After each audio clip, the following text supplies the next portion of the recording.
ошолордун баары канча мындай миллионго жетеби, миллион долларга? Жок, жетпейт. Жетпейт. Экинчи суроо. Демек, так жообуңуз сыймык айткандай миллиардтар эмес, 1 миллионго дагы жетпеген байлыгыңыз эле бар турбайбы?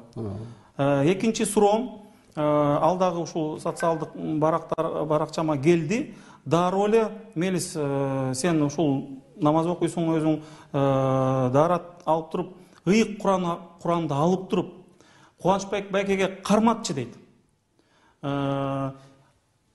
Айтсын, мен ушунча жылдан бери абдан чоң кызматтарды аркалап келгенмин. Эч качан мен коррупцияга малынган эмесмин. Коррупцияга жол берген эмесмин. Пара алган эмесмин. Чет мамлекетте эч кандай мүлкүм жок деп ушундай Сыймык Жапекеев айткандай бир топ миллион долларым, миллиард деп айтпай эле койдум, миллион долларым жок деп элдин алдында айта аласызбы деп мынакей мен өзүм менен Бисмиллахир-рахманир-рахим. Жок, камерадан айтпаңыз. Бисмиллахир-рахманир-рахим. Мынакей ыйык Куранды мен ала келдим аманат катары. Ушул жерден сиз айтсаңыз, азыр мен сүйлөп бүтөйүн до конца. Ушул ыйык Куранды ыйык орозо убагында колуңузга кармап, кыргыз элинин алдында мен эч качан ушундай коррупцияга малынган эмесмин. Мен таза иштеп келатам. Жанагы айтпадыңызбы, инилериңиз чоң бизнестери бар экен, ошолорго эч качан мындай көмөктөшкөн эмесмин премьер-министр убагында, аппаратты жетектеп убагында. Деги эле ушул мен ак мындай агыман ушунун баарын тапкан деп ушуну айта аласызбы? Бирок мынакей эгерде сиз калп айтып койсоңуз, мен мына ини катары айтып атам да, ушул ыйык орозо убагында калп айтып койсоңуз, анда ыйык Куранды алып туруп түз эле анда тозокко түшөсүз.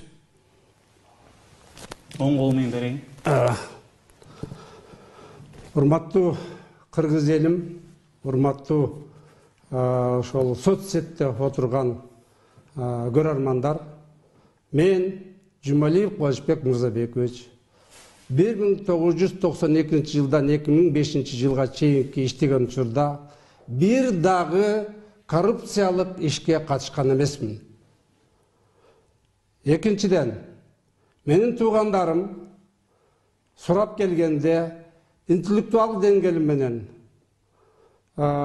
идеямды айтып, бирок алар өз эмгеги менен өз тапкан акчасына сатып алып иштеп жатышат. Менин ошол мусулман катары айтайын дегеним, кайсы учурда болбосун, так, эң таза жана эч кимге акырат келтирбеген таза жүргөн адам катары жүрөм. 2005 жылы белгилүү окуядан кийин көпчүлүк мамлекеттик кызматкерлер чет мамлекетке качып кетишкен. Мен ошол учурда жакшылап анализдеп туруп, ошол 13 жыл бою бир дагы финансылык мүчүлүштүктөргө алып келген бюджеттин акчасын жеген эмесмин, эч кимге жамандык кылган эмесмин. Ошондуктан мен эч жакка кетпейм деп, көкүрөгүмдү бийик көтөрүп, эл арасында жүрөм. Ошондуктан мен Куранды карматып айтам. Менин эч качан 2,5 миллиард доллар акчам жок. Андайды апыртып жаткан, ошол эгерде Кудай болсо, ошол сыймык мындан кийин айтпай жүрсүн. Уят болот. Коррупцияга аралашкан эмес эч качан. Коррупцияга эч качан аралашкан эмесмин. 1 миллион доллардан ашык байлыгыңыз жок. Мен айтпадым.